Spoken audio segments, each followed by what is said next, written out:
ఆంధ్రప్రదేశ్లో రాజకీయం రసవత్తరంగా మారింది. ఎన్నికలు లేకపోయినా వైసీపీ కూటమి నేతల మధ్య మాటల తూటాలు పేలుతున్నాయి. యువగళంలో రెడ్బుక్లో లోకేష్ పేర్లు రాసుకున్న ప్రతి ఒక్కరిపైనా కేసులు నమోదవుతున్నాయి. ఆ వెంటనే అరెస్టులు కూడా జరుగుతున్నాయి. మొన్న సోషల్ మీడియాలో టీడీపీకి వ్యతిరేకంగా పోస్టులు పెట్టిన వారిని అరెస్ట్ చేస్తే, నిన్న ఏకంగా వైసీపీ బిగ్ షాట్స్ ని టార్గెట్ చేశారు. అందులో భాగంగానే వల్లభనేని వంశీని అరెస్ట్ చేశారు. ఇక ఇప్పుడు పోసాని కృష్ణమురళి వంతు. ఫిబ్రవరి 27వ తారీఖున అరెస్ట్ చేయాల్సి ఉంటే 26వ రాత్రి వెళ్లి అరెస్ట్ చేయటంతో ఒక్కసారిగా రాష్ట్రంలో ప్రకంపనలు మొదలయ్యాయి. అసలు సినీ నటుడు, రైటర్, డైరెక్టర్ అయిన పోసాని రాజకీయాల్లోకి ఎప్పుడొచ్చారు? పాలిటిక్స్లోకి రావటానికి చిరంజీవే కారణమా? అసలు పవన్కి, పోసానికి ఎక్కడ చెడింది? అందుకే అరెస్ట్ చేశారా? Watch the story. ఖచ్చితంగా పోసాని కృష్ణమురళి ఒక మంచి రచయిత, మంచి నిర్మాత, మంచి దర్శకుడు, అంతకుమించి మంచి నటుడు. వాటిల్లో ఏ ఒక్కటీ అబద్ధం కాదు. ఆయన పెన్ను నుంచి జాలువారిన డైలాగ్స్తో తెలుగు సినిమా నూతనత్వాన్ని సంతరించుకున్న సందర్భాలు ఎన్నో. తెలుగు సీమలో ఉన్న దాదాపు అందరి స్టార్ హీరోల నోటి వెంట ఆయన రాసిన మాటలు వచ్చాయి. ఆ తర్వాత వాళ్ల సినిమాల్లో వాళ్లనే తలదన్నేలా ముఖ్య పాత్రలలో కూడా యాక్ట్ చేశారు. దీన్ని బట్టి ఆయన సినీ ప్రస్థానాన్ని అర్థం చేసుకోవచ్చు. ఇక రాజకీయ ప్రస్థానం గురించి మాట్లాడుకోవాలంటే, ప్రజారాజ్యం పార్టీతో ప్రారంభమైన పోసాని రాజకీయ జీవితం చిలకలూరిపేట ఎమ్మెల్యేగా పోటీ చేసే వరకు వచ్చింది. అయితే అప్పటి ఎన్నికల్లో ఆయన ఓడిపోయారు. ఆ తర్వాత కాంగ్రెస్కు చేరువయ్యారు. వైఎస్ రాజశేఖర్రెడ్డి ఆశీర్వాదంతో హైదరాబాదులో ఆస్తులు కూడగట్టుకున్నారన్న విమర్శలు ఎదుర్కొన్నారు. దీనిలో ఎంత నిజం ఉందో తెలీదు కానీ, వీటిపై ఎప్పుడూ ఆయన స్పందించలేదు. ఆ తర్వాత వైఎస్ మరణంతో కొన్నాళ్లు రాజకీయాలకు దూరంగా ఉన్నారు. ఆ తర్వాత జగన్ పార్టీ పెట్టిన 2-3 వైసీపీ తీర్థం పుచ్చుకున్నారు. ఇక ప్రజారాజ్యంలో ఉన్నప్పుడు పోటీ చేసి భంగపడిన అదే చిలకలూరిపేట నుంచి వైసీపీ అభ్యర్థిగా పోటీ చేయాలని అనుకున్నారు. జగన్ బీఫామ్ ఇవ్వలేదు. కాని పార్టీ అధికార ప్రతినిధిగా పోసానిని నియమించారు జగన్. ఇక 2019 ఎన్నికల్లో వైసీపీ తరపున రాష్ట్రంలోని 12 నియోజకవర్గాల్లో పోసాని ప్రచారం చేశారు. ఆయన ప్రచారం చేసిన అన్ని చోట్లా వైసీపీ నాయకులు విజయం సాధించారు. అయితే అది పోసాని ఎఫెక్టు కాదని, జగన్ పాదయాత్ర ఎఫెక్టుతో గెలిచారని అంటారు. ఇక వైసీపీ అధికారంలోకి వచ్చాక టీవీ, ఫిల్మ్ కార్పొరేషన్ చైర్మన్గా పోసానీని నియమిస్తూ జగన్ నిర్ణయం తీసుకున్నారు. ఇక అక్కడి నుంచి వైసీపీ అధినేతను మచ్చిక చేసుకునేందుకు జనసేనపై తీవ్ర విమర్శలు గుప్పించారు. ముఖ్యంగా కాపులను తీవ్రంగా దూషించేవారు. అదే సమయంలో కమ్మవర్గానికి చెందిన చంద్రబాబు పైన వ్యక్తిగత విమర్శలు చేశారు. కాపులు, కమ్మలకు ఊడిగం చెయ్యాలా? ఇదేనా పవన్ చెబుతోంది? అంటూ కొన్ని సందర్భాల్లో పోసాని చేసిన వ్యాఖ్యలు తీవ్ర విమర్శలకు గురయ్యారు. కాపులను కమ్మల కాళ్ల దగ్గర పడేస్తున్నారు, మీరు తెలుసుకోవాలి అని కాపులను ఉద్దేశించి ప్రసంగించిన వీడియోలు ఇప్పటికీ యూట్యూబ్లో ఉన్నాయి. అయితే వాస్తవానికి పవన్ కళ్యాణ్కి పవర్ స్టార్ అనే బిరుదు ఇచ్చింది పోసానీనే. ఆయన పిలిచిన తర్వాతే పవన్ని పవర్ స్టార్ అని పిలవటం మొదలుపెట్టారు.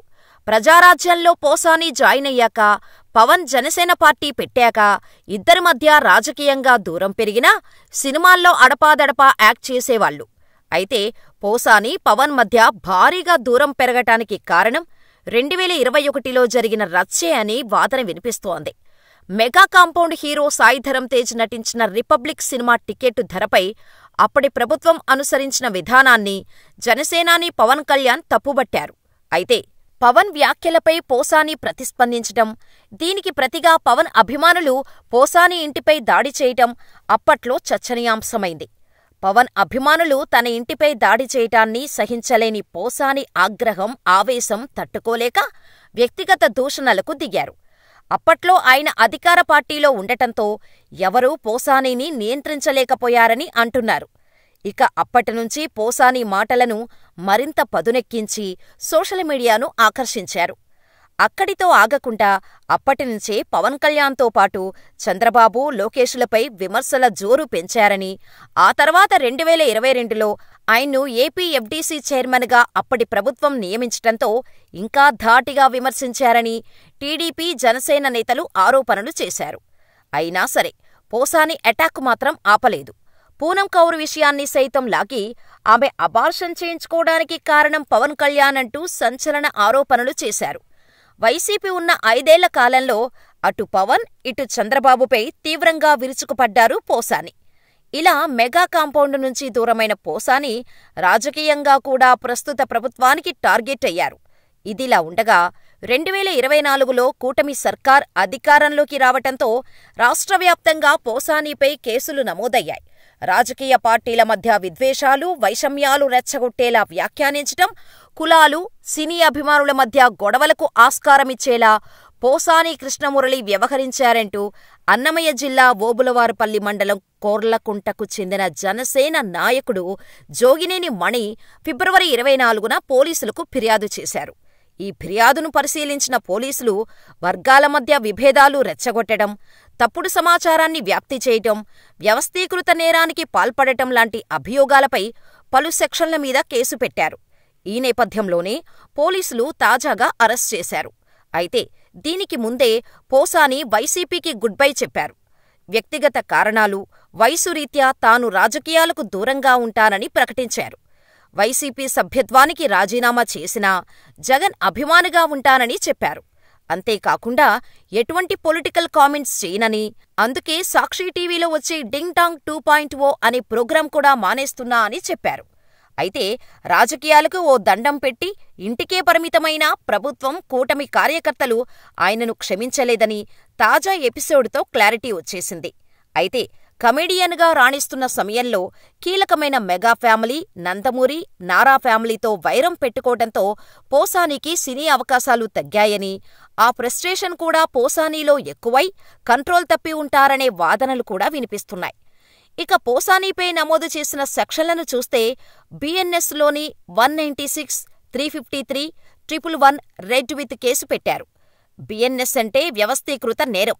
ముఠాగా ఏర్పడి సోషల్ మీడియాలో చట్టవిరుద్ధ కార్యకలాపాలతో ఆర్థిక లబ్ధి పొందటం. 196 అంటే కులం, మతం, వర్గం, ప్రాంతాల ప్రాతిపదికన వర్గాల మధ్య విద్వేషాలు రెచ్చగొట్టే వ్యాఖ్యలు చేయటం. 79 అంటే మహిళల ఆత్మగౌరవాన్ని కించపరచాలనే ఉద్దేశంతో వ్యాఖ్యలు చేయటం. 192 అంటే అల్లర్లు జరగాలని ఉద్దేశంతో రెచ్చగొట్టే వ్యాఖ్యలు చేయటం అన్నమాట. పలు సందర్భాల్లో పోసాని మాట్లాడిన మాటలు, వాడిన భాషే ఎక్కువ సెక్షన్లు నమోదయ్యేలా చేసిందంటున్నారు. మహిళలపై ఆయన చేసిన వ్యాఖ్యలు లైంగిక వేధింపుల కిందకే వస్తాయంటున్నారు. అంతేకాదు, పోసాని ఒక కులాన్ని అవహేళన చేయటంతో పాటు సినీ పరిశ్రమను ఒకే కులానికి ఆపాదించేలా వ్యవహరించినట్టుగా చెబుతున్నారు. ఆ కారణంతోనే పోసాని 2015లో ఆయనకు వచ్చిన నంది అవార్డును తిరస్కరించినట్టుగా చెబుతున్నారు.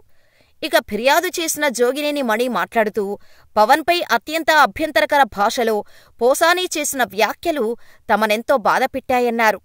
పవన్ తల్లి, భార్యలపైన ఆయన అనుచిత వ్యాఖ్యలు చేశారన్నారు. వైసీపీ సర్కారు హయాంలోనూ పోసానీపై ఫిర్యాదు చేస్తే పోలీసులు అసలు కంప్లైంట్లను తీసుకోలేదని, కొన్నిసార్లు ఫిర్యాదులు తీసుకున్నా చర్యలు లేవన్నారు. అందుకే ఫిబ్రవరి 24న మరోసారి ఫిర్యాదు చేశానని, ఎంత అసభ్యంగా మాట్లాడారో తెలియచేసే వీడియో ఆధారాల్ని కూడా ఇచ్చినట్టు తెలిపారు. అయితే వైసీపీ నేతలు మాత్రం పోసానీని కావాలనే టార్గెట్ చేసి రాజకీయ కక్షలతో అరెస్ట్ చేశారని అంటున్నారు. మరి మీరేమనుకుంటున్నారో మాకు కామెంట్ చేయండి.